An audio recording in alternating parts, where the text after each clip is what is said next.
Hi everyone. Today we start with a new chapter, a fresh chapter, which is your chapter number 6, Anatomy of Flowering Plants. We have already seen the morphology in previous chapter. In this chapter we shall be studying its anatomy. આપણે આજે તમારું છઠ્ઠું પ્રકરણ એટલે કે સપુષ્પ વનસ્પતિઓની અંતસ્થ રચના જે છે એની શરૂઆત કરીશું. આપણે બાહ્યકાર વિદ્યા ભણેલા જ છીએ. હવે એની આંતરિક ગોઠવણ અને અંતસ્થ રચના જેને કહીએ એ ભણીશું આ ચેપ્ટરમાં. So what is this anatomy of flowering plant? Exactly anatomy એટલે થાય શું? અંતસ્થ રચના એટલે થાય શું? So basically it is a branch of botany which deals with the study of internal structures and organization of plant or plant organs. And this whole thing, this branch is known as plant anatomy. આ બોટની જે છે okay વનસ્પતિની વિદ્યા જે છે એનો એક શાખા છે જે શેની સ્ટડી કરે છે તો કે આંતરિક રચના કોઈ પણ પ્લાન્ટ હોય વનસ્પતિ હોય એની આંતરિક રચના કેવી છે ઓકે કાં તો વનસ્પતિ આખાની અથવા વનસ્પતિના કોઈ અંગની આંતરિક રચનાનું જ્યારે તમે ભણો તો એને પ્લાન્ટ એનાટોમી કહેવાય. Clear? So if you just remember, this is your shoot tip. Okay, જે પ્લાન્ટ હોય કોઈ પણ વનસ્પતિ હોય એનો ઉપરનું ટીપ હોય જેને આપણે પ્રરોહ કહીએ ગુજરાતીમાં, રાઈટ? તો આ આપણે મોર્ફોલોજી ચેપ્ટરમાં ભણ્યા, right? Here you have the shoot apex. Apex એટલે એનું ટીપ. એના પછી ત્યાંથી નીકળતા હોય એવા લીવ્સ, તો આ લીવ્સ છે, પર્ણો છે. પછી આપણે એવું પણ ભણ્યા કે ગાંઠ હોય ઓકે અને આંતરગાંઠ હોય, nodes and internodes. We studied that at the nodes there is presence of leaves. A nodes જે છે ગાંઠ જે છે ત્યાંથી પર્ણો અને શાખાઓ નીકળે અને એ પર્ણોનું એક્ઝિલ જે હોય એ એક્ઝિલમાં એક્ઝિલરી બડ જોવા મળે. એક્ઝિલરી બડ એટલે તમારી કક્ષ કલિકા, રાઈટ? તો આ જેટલું પણ આપણે બહારનું સ્ટ્રક્ચર્સ ભણ્યા okay outer structures, this was all covered in morphology. હવે આપણે શું ભણવાના છીએ તો કે આને કટ કરીને તમે માઇક્રોસ્કોપની નીચે જુઓ તો તમને કેવું દેખાય ઓકે એના સેલ્સ છે, કોષ છે એ કઈ રીતના ગોઠવાયેલા છે, how are they organized? Okay, how do you see the tissues forming? કઈ રીતના પેશીઓ જે છે ગોઠવાયેલી છે, બનેલી છે.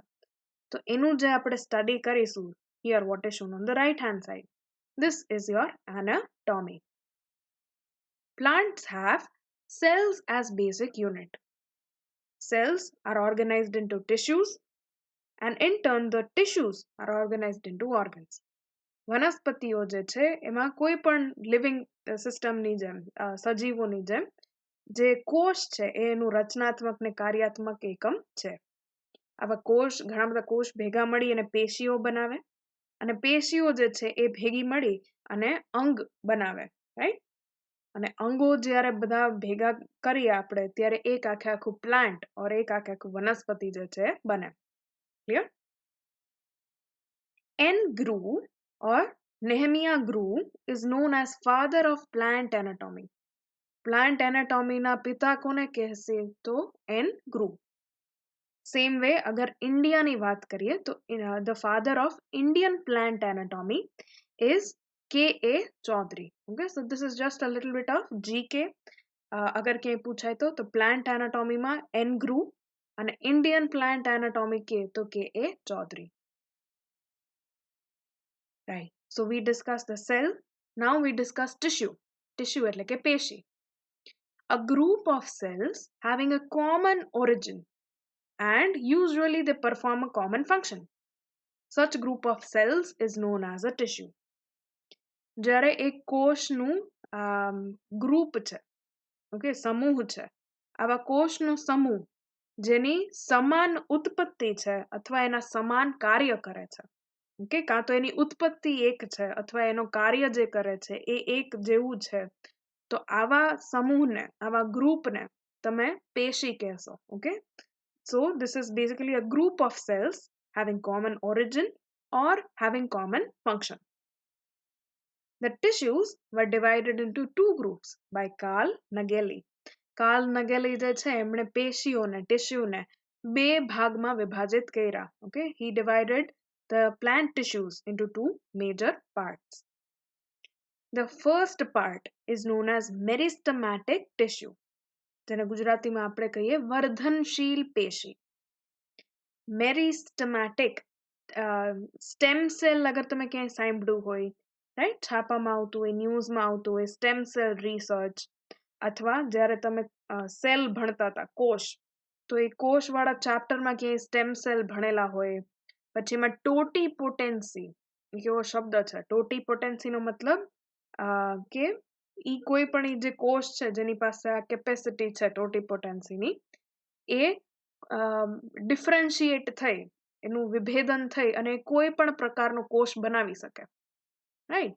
તો આવા ટોટીપોટેન્ટ સેલ જે હોય, જેને સ્ટેમ સેલ પણ આપણે કહી શકીએ, એવા ટાઈપના જે પ્લાન્ટની અંદર સ્ટેમ સેલ હોય, ઓકે, વનસ્પતિઓની અંદરના આવા કોષ હોય, એને આપણે મેરિસ્ટમેટિક ટિશ્યુ અથવા વર્ધનશીલ પેશી કહીએ. ક્લિયર? તો નામમાં જ આવી ગયું, સ્ટેમ સેલ જેવી એક્ટિવિટી છે. સ્ટેમ સેલ શું કરે? એ સેલ ડિવિઝન કરે, ઓકે, કોષ વિભાજન, અને એનું ડિફરન્સિએશન પણ થાય કોઈ પણ કોષની અંદર, ઓકે, એનું વિભેદન થઈ શકે કોઈ પણ પ્રકારના કોષના અંદર, okay. So these type of tissues are called meristematic tissue. Second type of tissue is called permanent tissue. Okay, એક મેરિસ્ટમેટિક છે, એનો મતલબ જે ડિવિઝન કરી શકે છે. આ પ્લાન્ટ ગ્રોથ એન્ડ ડેવલપમેન્ટ વાળું ચેપ્ટર યાદ કરો, ઓકે, વનસ્પતિ વૃદ્ધિ અને વિકાસ વાળું ચેપ્ટર. એની અંદર આપણે ભણ્યા હતા કે ખાલી જે મેરિસ્ટમેટિક ટિશ્યુ છે, વર્ધનશીલ પેશી છે, એની અંદર જ તમને ગ્રોથ જોવા મળે છે. બાકીનું પ્લાન્ટ જે છે એ ગ્રો થઈ શકતું નથી.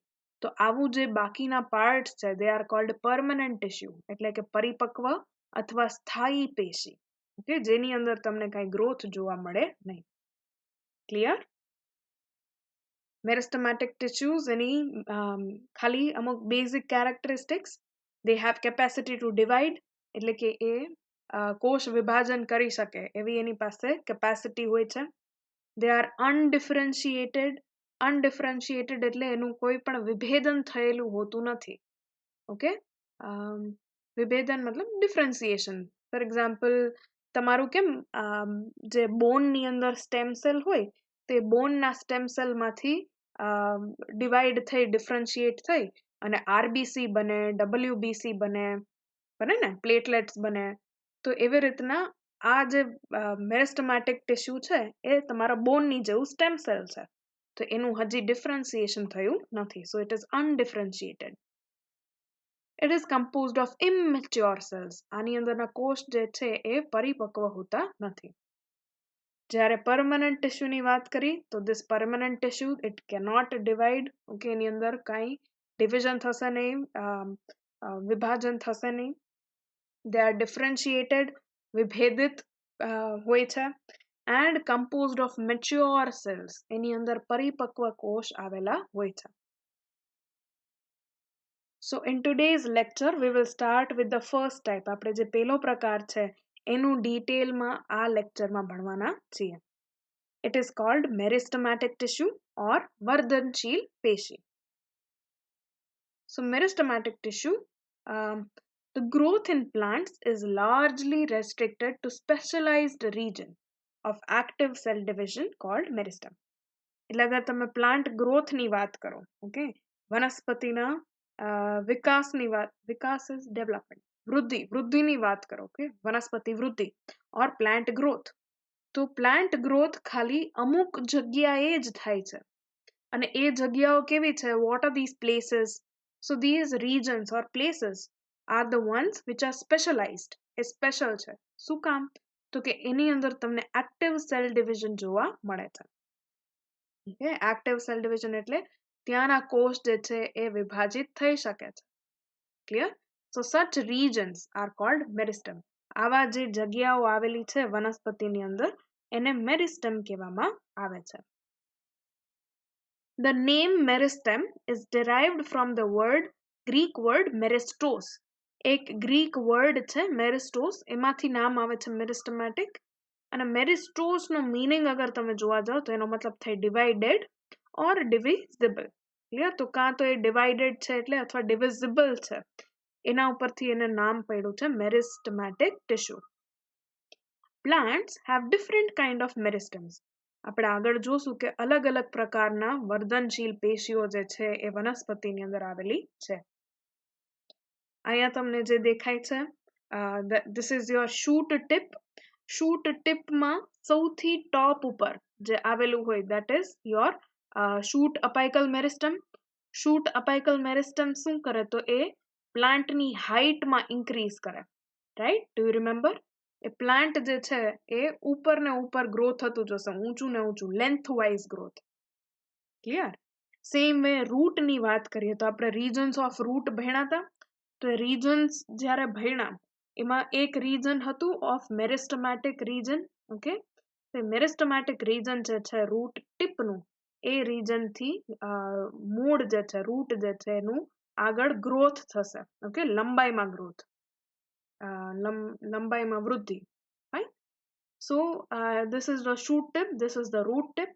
આના ગુજરાતીમાં જે લેબલિંગ્સ છે એકવાર જોઈ લઈએ. અહીંયા લેફ્ટ હેન્ડ સાઈડના ડાયાગ્રામમાં તમને મૂળ દેખાડેલું છે, ને મૂળના આપણે વર્ધનશીલ પેશી જોઈએ છે. સો સૌથી ઉપર આવે મૂળ ટોપ, ઇંગ્લિશમાં આપણે એને કહીએ રૂટ કેપ. ફાઇન. મૂળ ટોપ જે છે એ અહીંયાથી શરૂઆત થાય છે, તો અહીંયાથી મૂળ ટોપ અને અહીંયા મૂળ ટોપ પૂરું થાય. Fine. After the root cap comes your root tip. Okay, આ રૂટ ટીપ આવી જાય, મૂળનો અગ્રીય વર્ધનશીલ પ્રદેશ, root apical meristem. Clear? Apex ઉપરથી apical, root apical meristem. Fine. Root apical meristem પછી આ બધા અલગ અલગ જે બી રીજન્સ હતા એ આપણે ભણેલા જ છીએ. ફાઇન. આદિ સ્તર જે છે એ એપિડર્મિસ બનાવે, બાહ્યક છે અને કેન્દ્રસ્થ નળાકાર છે. તો આ જે વચ્ચેનો ભાગ છે એમાં તમારા જે જળવાહક અને અનવાહક છે, xylem and phloem, they will be produced here exactly in the middle. Clear? So this is basic structure of your root tip. આ તમારા મૂળનો ભાગ છે અને મૂળના સ્ટ્રક્ચરમાં, એની રચનામાં તમે જોયું કે મૂળ અગ્રીય વર્ધનશીલ પ્રદેશ ક્યાં આવેલો છે. The root apical meristem is present here. Talking about the shoot, okay, shoot apex or shoot tip. Shoot ટીપને ગુજરાતીમાં કહેવાય પ્રરોહ. અને હમણાં જ આપણે જોયું એ રીતના પ્રરોહ જે છે એમાં આ portion, okay, this will be your shoot apical meristem, એટલે કે પ્રરોહ અગ્રીય વર્ધનશીલ પ્રદેશ. ફાઇન. આ પ્રદેશ જે છે ઓર આ રીજન જે છે એ શૂટના લેન્થ વાઇઝ ગ્રોથમાં હેલ્પફુલ થશે. ઓકે, એની લંબાઈમાં વૃદ્ધિ કરાવવામાં મદદ કરશે. એ જેમ આગળ આગળ આગળ આગળ વધતું જશે એવી રીતના, just let me show you, આ શૂટ ટીપ જે છે એ નવા ને નવા કોષ ઉમેરતું જશે. It will keep on adding new cells and with help of these new cells it will grow in length. Okay, it will grow in height. હવે આ હાઇટમાં ગ્રો થતું હશે ત્યારે શું થાય તો કે એટ સર્ટન પ્લેસીસ, અમુક જગ્યાએ એ થોડાક કોષ જે છે એને છોડતું જશે સાઈડમાં. ક્લિયર? અહીંયા થોડાક કોષ છોડતું ગયું, વળી થોડાક કોષ છોડતું ગયું. ઓકે, સો ધીઝ સેલ્સ, આ જે કોષ એ છોડતું જાય છે, that will form your nodes. Okay, એ તમારા નોડ્સ બનાવશે. નોડ્સ એટલે કે ગાંઠ. ગાંઠ જે છે ને ત્યાં આવા કોષ છોડતું જશે અને પોતે આગળ વૃદ્ધિ કરતું જશે. ક્લિયર? તો એ જ્યાં બી આ કોષ રહી ગયા હોય, ફાઇન, એમાંથી નવા લીવ્સ ડેવલપ થશે, નવા પર્ણો ડેવલપ થશે અને એક્ઝિલરી બડ જે છે, ઓકે, કક્ષ કલિકા જે છે એ પણ એના થ્રુ ડેવલપ થશે. ક્લિયર? આમાં જે આ ગ્રીન કલરનું દેખાડેલું છે that is your vascular system. Okay, vascular system એટલે કે xylem and phloem અથવા તમારું અનવાહક ને જળવાહક. Clear? So these are the basic structures. Or આનાથી તમને થોડુંક ખબર પડે કે મેરિસ્ટમેટિક ટિશ્યુ જે છે, વર્ધનશીલ પેશી, એ ક્યાં આવેલી છે ને કેવા પ્રકારની દેખાય. Clear? So basic characteristics of meristematic tissue એકવાર આપણે એના લક્ષણોની વાત કરીએ. It is an undifferentiated tissue, as we already saw, કે એમાં ડિફરન્સિએશન થયેલું હોતું નથી. આ એક માઇક્રોસ્કોપિક પિક્ચર છે અને એમાં જે ન્યુક્લિયસ હોય, ઓકે, કોષ કેન્દ્ર, એને લાલ કલરથી સ્ટેન કરેલું છે. સો ઇટ ઇઝ સ્ટેન્ડ રેડ. અને કોષ જે છે એને બ્લુ કલરથી સ્ટેન કરેલું છે. ફાઇન. સો આ તમને આટલા બધા કોષ દેખાય છે અને કોષની અંદર કોષ કેન્દ્ર જે છે inside the cell, the nucleus is red in color. Okay, લાલ કલરનું દેખાય છે. Fine. So it is an undifferentiated tissue. એમાં differentiation થયું નથી, વિભેદન થયું નથી. Next, the cell cycle of meristem is in continuous state of division. તમે કોષ ચક્ર ભણેલા છો તો કોષ ચક્ર જે છે એનું ચાલુ ને ચાલુ જ હોય છે. Okay, continuous. તો એમાં હંમેશા જે કોષ વિભાજન છે એ ચાલુ જ હોય છે. Okay, so thus meristematic tissue is composed of immature cell. તમે યાદ કરો સેલ સાયકલ જે છે એમાં ઇન્ટરફેઝ આવે, પછી એમ ફેઝ આવે અને પછી સાઇટોકાઇનેસિસ થાય, કેરિયોકાઇનેસિસ ને સાઇટોકાઇનેસિસ, રાઈટ? એમ ફેઝ કેરિયોકાઇનેસિસ ને પછી સાઇટોકાઇનેસિસ. તો આવું જે મેરિસ્ટમના સેલ હશે એને ઇન્ટરફેઝમાં એ લાંબો ગાળો રહી શકતા નથી. ક્લિયર? સો ઇન્ટરફેઝમાં લાંબો ટાઈમ નથી રહેતા, એટલે એ ગ્રોથ કરવાનો, સાઇઝમાં મોટું થવાનો એની પાસે ટાઈમ હોતો નથી. એટલે અગર તમે એને જોવા જાઓ ને તો એકદમ ઇમેચ્યોર સેલ જેવા નાના નાના કોષ જ દેખાય. These cells have only primary cell wall. એની પાસે પ્રાથમિક કોષ દીવાલ જ હોય છે, which is thin and flexible. આ પ્રાઇમરી સેલ વોલ જે છે, પ્રાથમિક કોષ દીવાલ, એ એકદમ પતલી હોય છે, ફ્લેક્સિબલ હોય છે અને સેલ્યુલોઝથી બનેલી હોય છે. ક્લિયર? તમે ભણેલા જો તો હશો અલગ અલગ cell walls, primary cell wall, secondary cell wall, right? So same આમાં ખાલી પ્રાઇમરી સેલ વોલ જ જોવા મળે છે અને એ પણ સેલ્યુલોઝથી બનેલી હોય, વિથ અબન્ડન્ટ પ્લાઝ્મોડેસ્મેટલ કનેક્શન્સ. એની અંદર પ્લાઝ્મોડેસ્મેટા જે છે એટલે કે કનેક્શન એ સૌથી વધારે તમને જોવા મળે. The cells are small and isodiametric. એના કોષ જે છે એકદમ નાના હોય છે સાઇઝમાં. ઓકે, અહીંયા જે બી રેડ કલર તમને સૌથી વધારે દેખાય છે એ તમારી વર્ધનશીલ પેશી છે, મેરિસ્ટેમેટિક ટિશ્યુના સેલ્સ છે. So here you can see the cells are very small in size and isodiametric, મતલબ એનો વ્યાસ જે છે ને બધી બાજુએ સરખો હોય છે, એટલે તમે એને સ્ફેરિકલ શેપ ઓલમોસ્ટ કહી શકો. Clear? They have dense cytoplasm. હવે સાઇઝ નાની છે પણ એની અંદર પોષક તત્વો, okay, all the nutrients are available. શું કામ? Because એને સેલ ડિવિઝન કરવાનું છે, રાઈટ? તો જેટલું સેલ ડિવિઝન માટે ઇમ્પોર્ટન્ટ વસ્તુઓ હશે, ન્યુટ્રિશન હશે, સેલ ઓર્ગેનલ્સ હશે, એ બધું નાની જગ્યામાં પેક કરેલું છે, એટલે એનું સાઇટોપ્લાઝમ જે છે, ઓકે, એનું કોષ રસ જે છે એ ડેન્સ હોય છે, સ્નિગ્ધ હોય છે. They have prominent and large nucleus.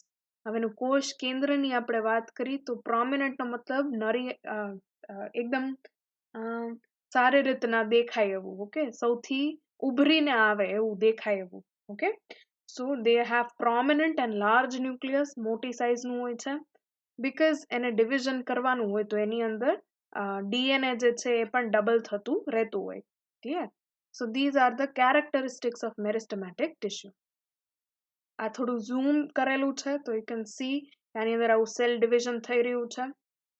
Normally vacuoles are absent in cells. If they are present, then they are small in size.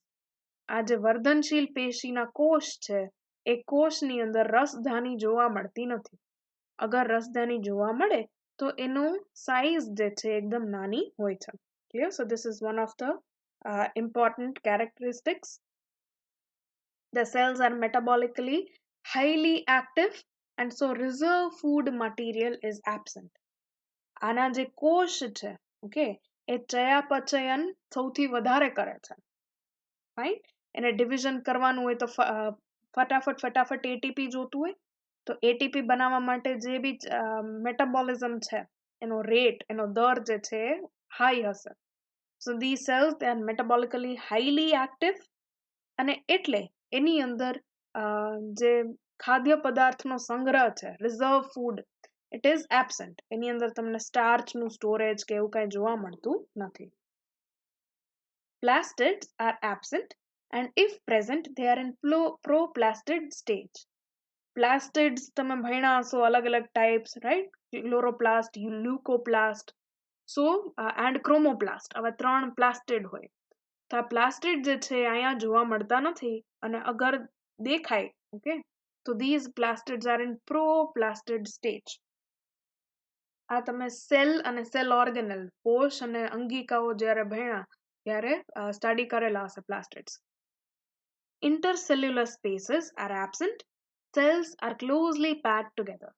આ કોષ જે છે, બે કોષની વચ્ચે જગ્યા, ઓકે, હોતી નથી, એ એકદમ ટાઇટલી પેક થયેલા હોય છે.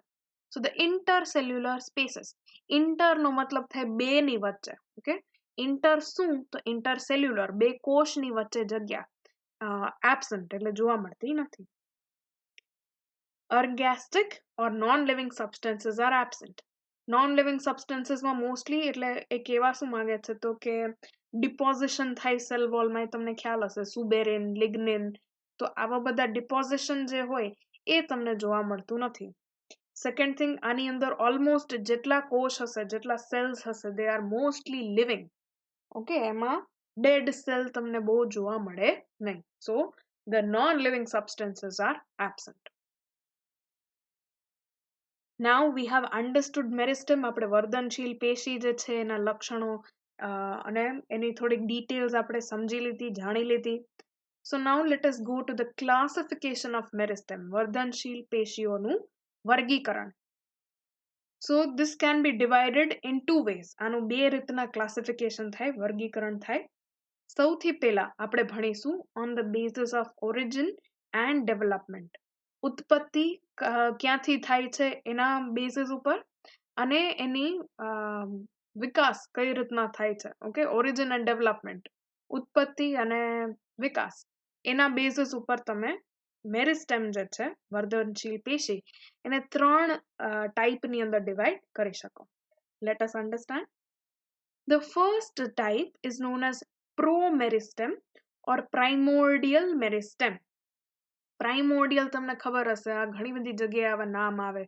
પ્રાઇમોર્ડિયલ નો મતલબ થાય before time, okay. Literal translation એનું બિફોર ટાઈમ જેવું થાય, પણ એમ સમજો કે મેરિસ્ટમેટિક સેલ્સ જે છે, વર્ધનશીલ પેશી જે છે, એ ક્યાંથી આવે છે?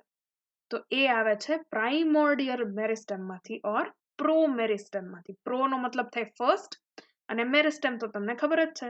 તો ફર્સ્ટ મેરિસ્ટેમ જે હોય એને કહેવાય પ્રોમેરિસ્ટેમ ઓર પ્રાઇમોર્ડિયલ મેરિસ્ટેમ. This promeristem develops in the beginning of embryonic stage.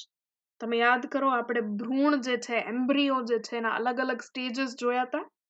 તો આવું જે એમ્બ્રિયોનિક સ્ટેજ હોય ને, સીડની અંદર, બીજની અંદર, ત્યારે સૌથી પહેલી વખત આવું પ્રોમેરિસ્ટેમ જે છે ડેવલપ થાય છે. ક્લિયર? તો આ એ સીડમાંથી નીકળતું નાનું એવું સીડલિંગ છે. This is the small seedling which sprouts from your seed. અને આ સીડલિંગ જે છે એમાં તમે બે પાર્ટ્સ ભણ્યા હતા, યાદ કરો, રેડિકલ અને પ્લુમ્યુલ, રાઈટ? ભ્રૂણાગ્ર અને ભ્રૂણ મૂળ. તો એ બે જગ્યાઓ જે છે પ્રોમેરિસ્ટેમની અંદર કન્સિડર થાય છે. પ્રોમેરિસ્ટેમનું ફંક્શન શું છે, કાર્ય શું છે, રાઈટ? તો અહીંયા આ પ્રોમેરિસ્ટેમ છે, જેમાંથી આખું આ શૂટ ટિપ બન્યું છે અને આ રૂટ ટિપ બન્યું છે. ક્લિયર? ફાઇન. સો પ્રોમેરિસ્ટેમનું કાર્ય or function is to give rise to primary meristem. Promeristem તમને ખાલી ભ્રૂણમાં જોવા મળે, એમ્બ્રિયોમાં જોવા મળે, અને એમ્બ્રિયો પછી એનું કામ શું હોય છે, તો કે એ પ્રાથમિક વર્ધનશીલ પેશી ઓર પ્રાઇમરી મેરિસ્ટેમ જે છે એનું ડેવલપમેન્ટ કરે છે. Yeah, so that is its function. It gives rise to the primary meristem. So here you can see આ જે બી તમને સીડલિંગ દેખાડેલું છે, બીજમાંથી નીકળેલું નાનકડું એવું વનસ્પતિ છોડ જે છે, એનું અગર આ ટોપ શૂટ ટીપ જે છે, પ્રરોહ, એનું ઝૂમ ઇન કરો તો એમાં જે તમને દેખાય એને પ્રોમેરિસ્ટેમ અહીંયા દેખાડે છે. ક્લિયર? હવે આ પ્રોમેરિસ્ટમમાં સીડલિંગ જે છે જેમ ગ્રો થતું જશે, લાંબુ થતું જશે, ઓકે, એમાં વિકાસ ને વૃદ્ધિ થતી જશે, એમાં પ્રોમેરિસ્ટમ જે છે ધીરે ધીરે પ્રાઇમરી મેરિસ્ટમ અથવા જે પ્રાથમિક વર્ધમાન પેશી જે છે એની અંદર ડિવાઈડ થશે. એક્ઝામ્પલ ઓફ પ્રોમેરિસ્ટમ ઇઝ એમ્બ્રિયોનિક મેરિસ્ટમ, એટલે કે ભ્રૂણની અંદર જોવા મળતી વર્ધનશીલ પેશી. હવે સેકન્ડ ટાઈપ જે છે ઓરિજિન અને ડેવલપમેન્ટ આપણે ભણીએ છીએ ઓરિજિન અને ડેવલપમેન્ટના બેઝિસ ઉપર, ઓકે, ઉત્પત્તિ અને એના વિકાસના બેઝિસ ઉપર કઈ રીતના વર્ગીકરણ થાય. તો second type is primary meristem અથવા પ્રાથમિક વર્ધનશીલ પેશી.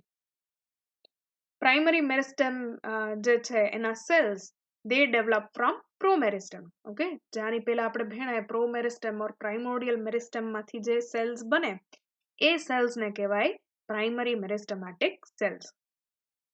It appears early in the life of a plant and contribute to formation of primary plant body.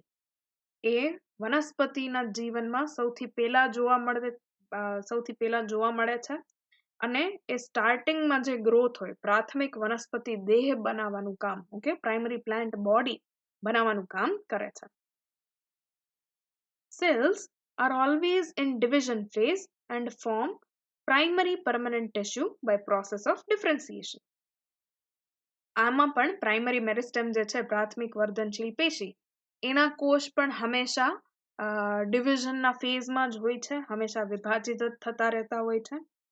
And વિભાજિત થયા પછી એની અંદર વિભેદન ડિફરન્સિએશન પણ જોવા મળે છે અને ડિફરન્સિએશન થઈ અને એ પ્રાઇમરી પરમાનન્ટ ટિશ્યુ બનાવે છે. પ્રાથમિક સ્થાયી પેશી જે છે એ બનાવવાનું કામ કરે છે. ફાઇન. એક્ઝામ્પલ, આ પ્રાઇમરી મેરિસ્ટમના એક્ઝામ્પલ જે છે અહીંયા તમને દેખાડ્યું છે. ધીસ વિલ બી યોર પ્રોમેરિસ્ટમ, આ બ્લુ કલરનું. પ્રોમેરિસ્ટમમાંથી બનતા પ્રાઇમરી મેરિસ્ટમ, એના 3 અલગ અલગ વેરાયટી દેખાડેલી છે. So you basically have the apical meristem. Apical meristem આપણે જેવું જોયું એમ કે રૂટ એપેક્સ અને શૂટ એપેક્સમાં જોવા મળે. Then intercalary meristem. Intercalary meristem we will study later on. હમણાં જ આ જ લેક્ચરમાં નેક્સ્ટ few સ્લાઇડ્સમાં જોશે. બટ બેઝિકલી એ તમે જે બે નોડ્સ હોય, ઓકે, બે ગાંઠ હોય ત્યાં જે જોવા મળતું મેરિસ્ટમ હોય એને intercalary કહેવાય. Then you have intrafascicular cambium or fascicular vascular cambium. આ બધા વર્ડ જે છે જેમ આપણે આગળ ભણતા જઈએ એમ થોડું ક્લિયર થતું જશે. Clear? But four now I will just tell you કે કેમ્બિયમ જે છે ને એ એક રિંગ જેવું હોય, ઓકે, અને રિંગનું કામ શું છે તો કે પ્લાન્ટની હાઈટ હોય, ઓકે, એ જેની લંબાઈ છે લંબાઈ વધારવાનું કામ એપિકલ મેરિસ્ટમ કરશે. તો એની પહોળાઈ વધારવાનું કામ, okay, two increase the plant size in with, that will be done by cambium. એક કેમ્બિયમનું કામ છે પ્લાન્ટને થોડું મોટું બનાવવું, ઓકે, જાડું બનાવવું. Right, so we have seen promeristem, primary meristem. The third type is secondary meristem અથવા પાર્શ્વીય વર્ધનશીલ પેશી. The secondary meristem develops from primary permanent tissue by the process of de-differentiation. આ સમજજો. હવે તમારું પ્રાઇમરી મેરિસ્ટમ જે હતું, ઓકે, પ્રાથમિક વર્ધનશીલ પેશી જે હતી એને ડિવિઝન કર્યું, એમાં સેલ્સ ડિવાઈડ થયા, ઓકે, ડિવાઈડ થયા પછી એ ડિફરન્શિએટ પણ થઈ ગયા, એમાં વિભેદન પણ થઈ ગયું. આ બધું આપણે પ્લાન્ટ ગ્રોથ એન્ડ ડેવલપમેન્ટમાં ભણેલા જ છીએ. So after differentiation they form the primary permanent tissue. Clear? A primary permanent tissue બની ગયું છે. એની પાસે હવે કેપેસિટી હોતી નથી કે એ ડિવાઈડ કરી શકે, ઓકે, એ ડિવિઝિબલ હોતા નથી. નાઉ ધીસ ટિશ્યુ જે પરમનન્ટ ટિશ્યુ છે એ જ્યારે પ્લાન્ટની એક એજ પહોંચે કે મેચ્યોરિટી પહોંચે એના પછી there is de-differentiation એટલે નિર્વિભેદન. યાદ આવે છે? આવું બધું આપણે ભણેલા જ છીએ. સો નિર્વિભેદન થાય, ડી-ડિફરન્સિએશન થાય અને આ કોષ, આ સેલ્સ જે પરમનન્ટ ટિશ્યુ બની ગયા હતા they come back, okay, and they now gain the capacity of division. એ પાછી એની પાસે કોષ વિભાજન કરવાની તાકાત જે છે, શક્તિ જે છે, આવી જાય છે. So they become again capable of dividing. Yeah, so this process is called de-differentiation. આ ડી-ડિફરન્સિએશન ક્યાં જોવા મળે? તો this is your vascular bundle. Vascular bundle એટલે અંદરની તરફ આ પિંક કલર જે છે that is your xylem, બહાર જે છે that is blue colored phloem, અને આવા xylemના phloemના આખું જે બંડલ હોય એને vascular bundle કહેવાય. તો આવા vascular bundles હોય અને bundlesની વચ્ચે fascicular cambium આવેલું હોય. ઓકે, આ fascicular cambium નું કામ હોય કે એ પ્લાન્ટનું જે આ ટિશ્યુ છે એને width માં ઇન્ક્રીઝ કરે. ઓકે, લેન્થ નહીં, width, એની પહોળાઈ. હવે થાય કેવું કે ખાલી આટલી જગ્યામાં પર્પલ કલરનું દેખાડ્યું છે ને એટલું જ fascicular cambium હોય. તો લેટ અસ સે નીમનું પ્લાન્ટ છે, લીમડો જે છે તમે જોયું હશે, એનું ધીરે ધીરે ધીરે ગ્રો થાય, પેલા લંબાઈમાં ઊંચું થાય, પછી એ પહોળું થાય. તો એ પહોળું થવા માટે ખાલી આટલી પેશી ઇનફ નથી. This much tissue is not enough. Right? Let me just show you why it is not enough. અગર આટલી જ મેરિસ્ટેમેટિક ટિશ્યુ છે તો એ આટલા જ સેલ ઓર આટલા જ પાર્ટમાં વિથને ઇન્ક્રીઝ કરી શકશે. તો કેવું થશે? અહીંયાથી આમ ઇન્ક્રીઝ થશે, વળી પાછું નેક્સ્ટ જ્યાં આવે ત્યાં ઇન્ક્રીઝ થશે, રાઈટ? નેક્સ્ટ જ્યાં આવે ત્યાં ઇન્ક્રીઝ થશે. પણ આપણે તો એક સરખું ઇન્ક્રીઝ જોઈએ છે કે બધી તરફથી એ એક સરખું એના વ્યાસમાં વધારો જોવા મળવો જોઈએ.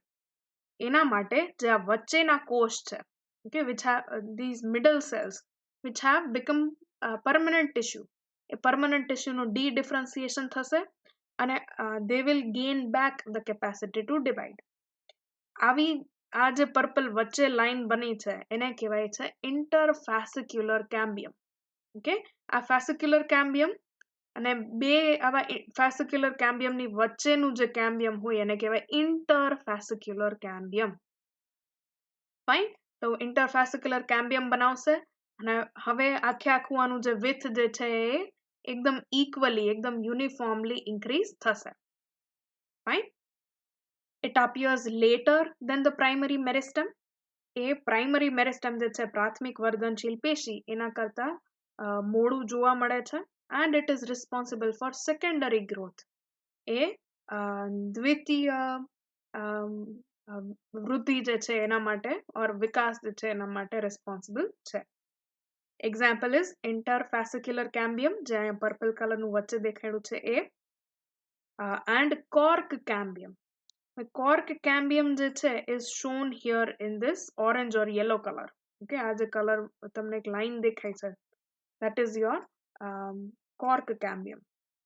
cork cambium નું કામ થડ બનાવવાનું છે. અગર તમને ખબર હોય તો બહારનું જે થડ ના હોય, cork જેને કહેવાય. Clear?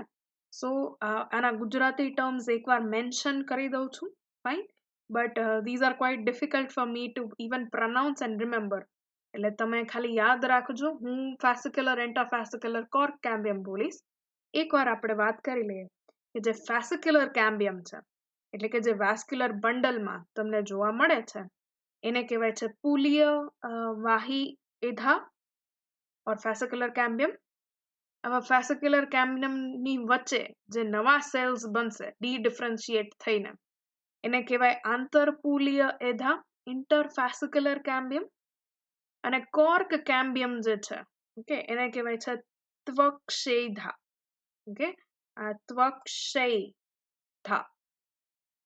Fine, so fascicular cambium, this is your fascicular cambium, interfascicular cambium and cork cambium. Very good. Now this secondary meristem, આપણે જોયું પ્રો, પ્રાઇમરી, સેકન્ડરી. તો સેકન્ડરી મેરિસ્ટમ જે છે એના બે ભાગમાં હજી એ વિભાજિત છે, which we shall see later on. So this is the whole growth. આપણે કઈ રીતના growth ને જોયું એ એકવાર ચેક કરી લઈએ, right? Let us just understand once again. Promeristem, promeristem માંથી બને તમારું primary meristem. Promeristem ક્યાં જોવા મળે? ભ્રૂણમાં. Primary meristem જે છે એ તમારા root apex, shoot apex અને lateral meristem, એ આપણે ભણીશું, ત્યાં જોવા મળે. એનું વિભેદન થાય, ડિફરન્સિએશન થાય, તો you get primary permanent tissue. અમુક સેલ્સ જે છે પ્રાઇમરી પરમનન્ટ ટિશ્યુના, સ્થાયી પેશીના, એ ડિફરન્સિએશન થાય, એમાં નિર્વિભેદન થાય, and they become secondary meristem. Okay, પાર્શ્વીય secondary meristem is પાર્શ્વીય વર્ધનશીલ પેશી. આ સેકન્ડરી મેરિસ્ટમનું રીડિફરન્સિએશન થાય, પુનઃ વિભેદન થાય, અને then you get secondary permanent tissue. So this is the whole pathway. આ રીતના તમને ગ્રોથ જોવા મળે છે પ્લાન્ટ્સની અંદર. શેનો? મેરિસ્ટમનો, વર્ધનશીલ પેશીનો અને સ્થાયી પેશીનો. Now let us understand the second type of classification of meristem, which is based on position, okay, or location.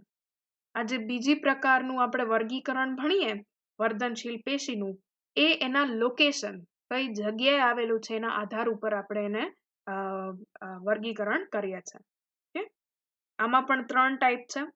The first type is called apical meristem, અગ્રીય વર્ધનશીલ પેશીઓ.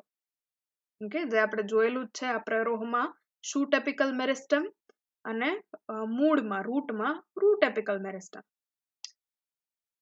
Apical meristems are example of primary meristem. Okay, જે આપણે હમણાં જ પ્રાથમિક વર્ધનશીલ પેશી એનો એક પ્રકાર છે, એક્ઝામ્પલ છે. Location at tips of root and shoots. Function, it is responsible for lengthwise growth of plant. એ કોઈ બી વનસ્પતિ છે એની લંબાઈમાં વૃદ્ધિ માટે રેસ્પોન્સિબલ છે. ઓકે, એની હાઇટમાં ઇન્ક્રીઝ માટે રેસ્પોન્સિબલ છે. બે ઉપર અને નીચે, નીચે મૂળ દ્વારા અને ઉપર પ્રકાંડ દ્વારા. Example is root apical meristem, shoot apical meristem. So this is simple, right? Apical meristem, અગ્રીય વર્ધનશીલ પેશી. Example, it is an example of primary meristem. એક પ્રાથમિક વર્ધનશીલ પેશીનું એક્ઝામ્પલ છે. એનું કામ છે લંબાઈમાં વધારો કરવો, અને એનું લોકેશન છે શૂટ એપેક્સ અને root apex. Second type of meristem is called intercalary meristem, અંતર્વિષ્ટ વર્ધનશીલ પેશીઓ. Okay, intercalary meristem. It is also an example of primary meristem. આ પણ પ્રાથમિક વર્ધનશીલ પેશીનો એક એક્ઝામ્પલ છે. Clear? So location is at the base of internodes in monocots.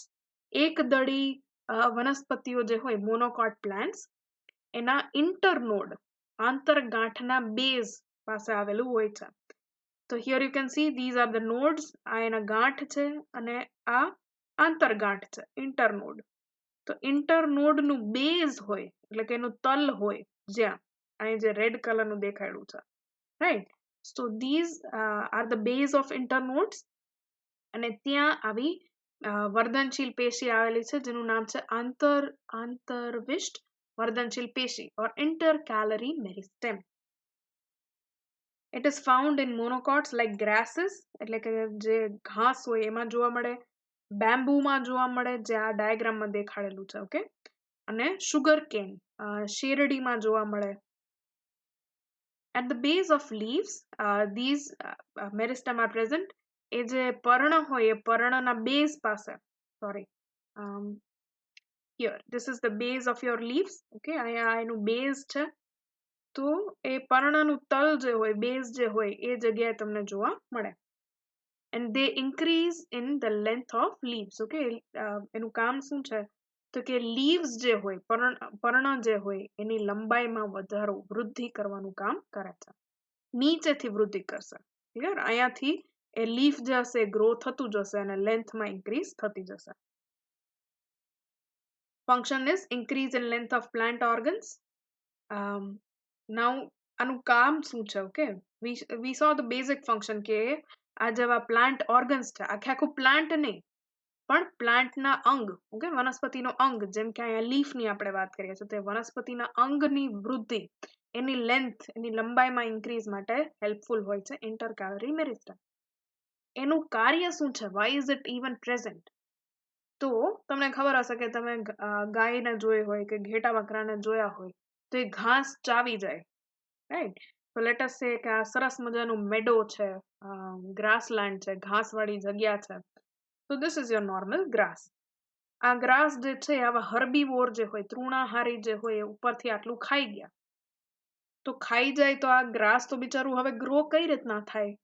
Clear? એના shoot tip જે હતા, પ્રરોહ જે હતા, ઈ જ ખાઈ ગયા. તો એનું તો ગ્રોથ અટકી જાય. એવું થતું નથી. તમે કોઈ દિવસ જઈ અને ગાર્ડનમાંથી ઉપરના તોડી બી લ્યો લીફ, તો પણ એનો ગ્રોથ જે છે પાછો થઈ જાય છે, રાઈટ? જોવા મળે છે. એ પાછું પ્લાન્ટ જે છે, ગ્રાસ જે છે, ઘાસ, એ તમને જોવા મળે ઓરિજિનલ જેવું જ. તો આ જે છે એ ગ્રોથ ઇન્ટરકેલરી મેરિસ્ટેમ અથવા આંતરવિષ્ટ વર્ધનશીલ પેશીઓ દ્વારા થાય છે. ક્લિયર? આ જે ઇન્ટરકેલરી મેરિસ્ટેમ જે છે એની અંદર આ વર્ધનશીલ પેશી જે છે સેલ ડિવિઝન કરશે અને એની લંબાઈમાં વધારો કરશે. ક્લિયર? તો અગર તમે આને ખાઈ પણ જાઓ, ગમે ત્યાંથી આવી રીતના કટ કરી નાખો, ધારો કે આટલું ખવાઈ ગયું, then also from here the plant will be able to grow back. Clear? તો ની અંદર જોવા મળે grass, bamboo and sugar cane. Clear till here? So this is the second type. First type was apical meristem. Second type is intercalary meristem. Right. Here is how the grass grows. Okay. આ આખું short video જેવું છે જેને long ટર્મમાં shoot કરેલું છે, એટલે ઘણા બધા દિવસોના દરમિયાન એનું વિડીયો ઉતારેલો છે. તમે આમાં એનું ગ્રોથ થઈ રહ્યો છે જોઈ શકો છો, કાપી નાખ્યા પછી પણ. So this happens because of intercalary meristem. Then comes lateral meristem. Lateral નો મતલબ થાય સાઈડ. ઓકે, તમારી આજુબાજુની જગ્યા.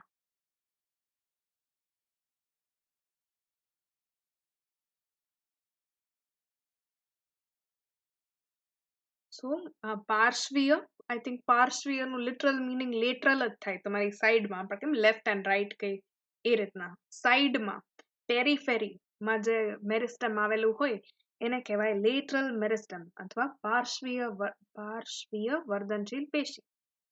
આ ડાયાગ્રામમાં તમે જોઈ શકો છો, જે રેડ કલરથી દેખાડેલું છે ને, આ લેન્થ વાઇઝ, એટલે તમે સામેથી જુઓ તો ક્યાં તમને દેખાય? તો this here. Okay, this is your lateral મેરિસ્ટમ.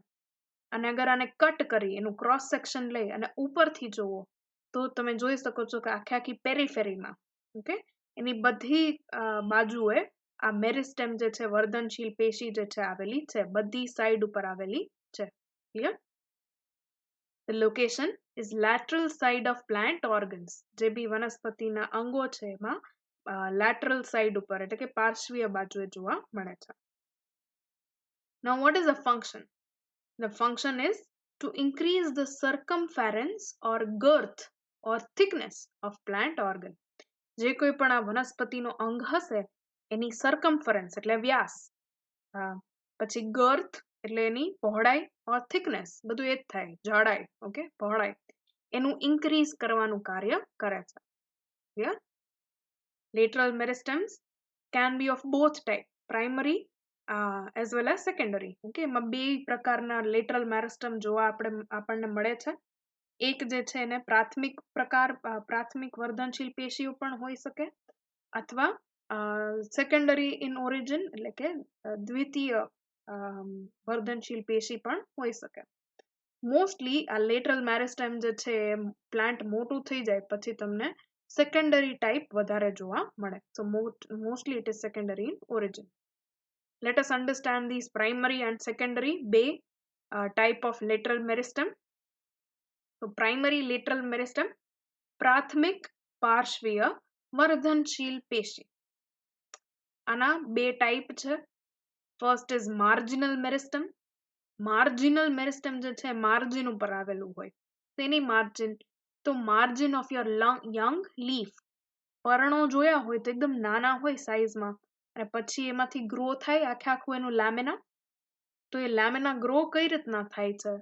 તો કે એના જે આ પેરીફેરી છે, ઓકે, એની માર્જિન જે છે, આને માર્જિન કહેવાય. એ માર્જિન ઉપર એક વર્ધનશીલ પેશી આવેલી છે, અને આ વર્ધનશીલ પેશી જે છે એ કયા ટાઈપની છે? તો it is primary lateral meristem or પ્રાથમિક પાર્શ્વીય વર્ધનશીલ પેશી. એ આ પર્ણની સાઇઝ લીફની સાઇઝમાં ઇન્ક્રીઝ કરવાનું કામ કરે છે. Only primary meristems are responsible for total leaf growth. પર્ણનો આખો ગ્રોથ છે, ઓકે, ફ્રોમ ધ નોડ એટલે કે ગાંઠમાંથી જ્યારથી ડેવલપ થાય ત્યાંથી લઈ અને એની સાઇઝમાં આવડી વૃદ્ધિ થાય, okay, there is increase in the size. This is all because of primary meristem. એમાં પ્રાથમિક વર્ધનશીલ પેશીનો જ હાથ છે. Then the second type of primary lateral meristem is intrafascicular cambium or fascicular cambium.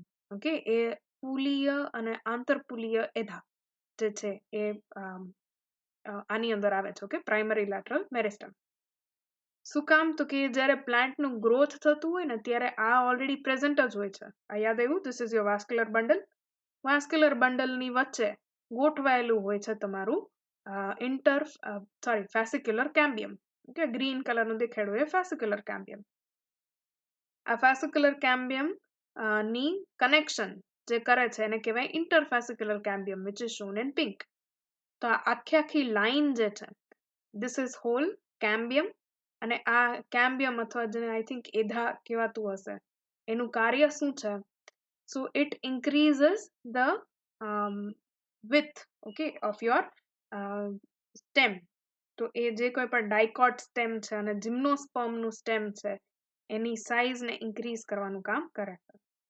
I'll give you a simple example. તમે કોઈ દિવસ ઘરે સીડમાંથી કાંઈ પણ પ્લાન્ટ ઉગાડવાની ટ્રાય કરી હોય તો સીડમાંથી જ્યારે પ્લાન્ટ ઉગે, ઓકે, જ્યારે બીજ તમે ગ્રો કરવા રાખો ને એમાંથી સૌથી પહેલું અંકુરિત થાય તો એકદમ પતલું હોય, એકદમ નબળું એનું પ્રકાંડ હોય, એકદમ વીક સ્ટેમ હોય. ધીરે ધીરે એની લેન્થમાં ઇન્ક્રીઝ થાય ને એની સાથે એનું સ્ટેમ જે છે એ પણ થોડું જાડું થતું જાય. રાઈટ, જોયું છે એવું? નેક્સ્ટ ટાઈમ ઘરમાં તુલસીનો છોડ હોય તો એ તુલસીના છોડમાં જોજો, નાનું હોય ત્યારથી લઈને મોટું થાય તો એમાં તમને એનું પ્રકાંડ જે છે, સ્ટેમ જે છે, થોડુંક ગ્રોથમાં મોટું થતું હોય, પહોળું થતું એવું જોવા મળે છે. તો એ બેઝિક વિથની અંદર ઇન્ક્રીઝ જે છે ને ખાલી સ્ટેમને સ્ટ્રોંગ બનાવવા માટે, that occurs by these primary lateral meristem. એ આ પ્રાથમિક પાર્શ્વીય વર્ધનશીલ પેશી, સ્પેશિયલી આ જે પુલીય અને આંતરપુલીય એધા જે છે, ઇન્ટ્રાફેસિક્યુલર કેમ્બિયમ અને ફેસિક્યુલર કેમ્બિયમના કારણે થાય છે. Now let us see the secondary lateral meristem, એટલે કે દ્વિતીય પાર્શ્વીય વર્ધનશીલ પેશી. પાર્શ્વીય વર્ધનશીલ પેશી તો તમને ખબર છે. દ્વિતીય શું કામ? તો એનું ઓરિજિન છે, ઓકે, એનું ઉત્પત્તિ કેવી રીતના થાય છે? તો કે ડી-ડિફરન્સિએશન થી થાય છે, નિર્વિભેદનથી. Clear? It includes interfascicular cambium and cork cambium. જે આપણે અહીંયા જોયું ને પિંક કલરનું, એ પિંક કલરનું જે છે જે ડી-ડિફરન્સિએશન થી બને છે, નિર્વિભેદનથી બને છે, એ ઇન્ટરફેસિક્યુલર કેમ્બિયમ. અને કોર્ક કેમ્બિયમ, જે મેં તમને કીધું કે મોટા ઝાડ હોય એનું થડ બનાવવા માટે જે રિસ્પોન્સિબલ છે, that is your cork cambium.